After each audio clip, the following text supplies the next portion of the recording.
So I wanted to show you guys another trick that I have developed over the years, and I don't remember where I stole this from. It's possible entirely that I stole this from somebody. So whoever you are, thank you. But I might have also just been experimenting and tried to follow some plans online and screwed up and then said, whoa, that looks cool. And keep that in mind too. Sometimes you'll do a tutorial, you'll do something wrong. It doesn't look like it should, but it looks awesome. Remember what you did. Write it down, take a note, find some way to use that really cool trick. I call this the glowing ghost style. It's kind of what I use, and with the friends that I work with on design stuff, this is kind of what we call this little trick. And basically, it's going to also teach us some really cool tricks about our layer styles and also how we can control the way that layers look. I'm going to, again, add a layer style of an outer glow. And this time, instead of a black glow, I want a white glow. I'm going to tell it okay. I like to move it. Wow. Okay, way too intense. So I'm going to turn the opacity down. I don't want it so vivid. It's also too big for this text. And I'm going to need to make a change in a second. So I'm going to have to come back in and play with this a second. But I'm going to just go ahead and tell this okay. And here's the really cool trick. What I want to do is go down here to the fill. We know that opacity will change the visibility of the whole layer. See, if opacity is at 0, I can't see anything that's on this layer, the layer or the effects. But here is the cool trick. Look what happens if I just change the fill. It's going to hide what's on the layer, but not the effects. See that? It makes my text just sort of invisible, but the glow is still visible. And to sort of demonstrate how this is working, look at this. When I put it over my image, I can see through the letters, right? It looks just black because we're on a black background.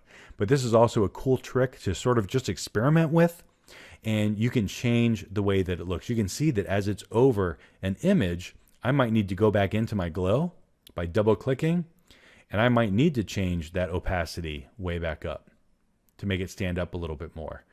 And generally, I don't use this too much when you can see through with an image, but it looks pretty cool when you do it with textures. And you can also do this same exact trick using the black glow. So a couple different ways to do this. So I'm going to just sort of click OK. And I think that that looks kind of cool. So this is a trick that I like to use a lot on images. It's really simple, but it does kind of have a cool effect. You know, it kind of really incorporates the background because of the way that it's see-through, but it still brings a little bit of life and vibrance to that particular headline text. I'm going to go back in, and I just feel like I need to change some of these settings. So I'm just going to kind of dial it up. I think I want a little more spread.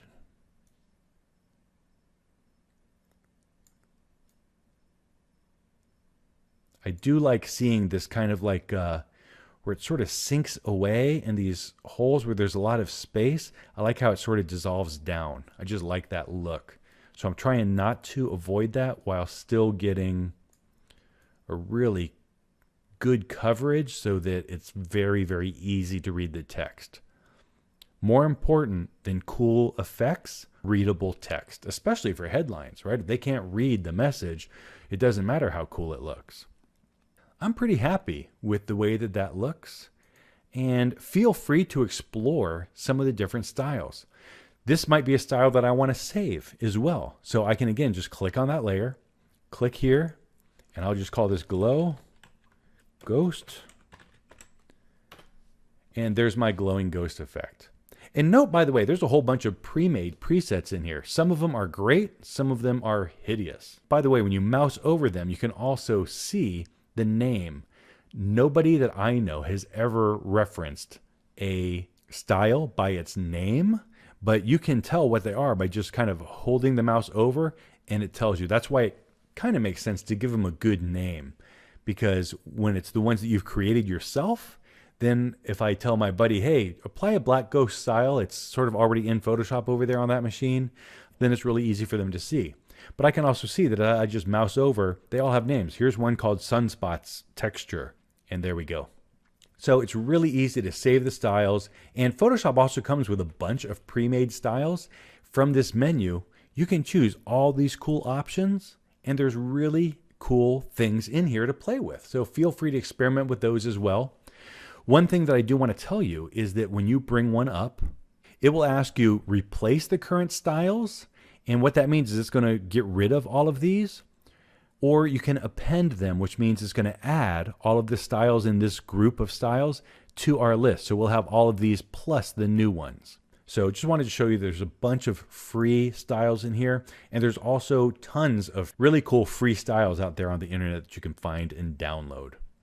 So that's pretty much all that you need to know about styles. We've done a ton here, so let's wrap it up. In the next video, we'll save our work and start talking about a whole new way of working really creatively with filters.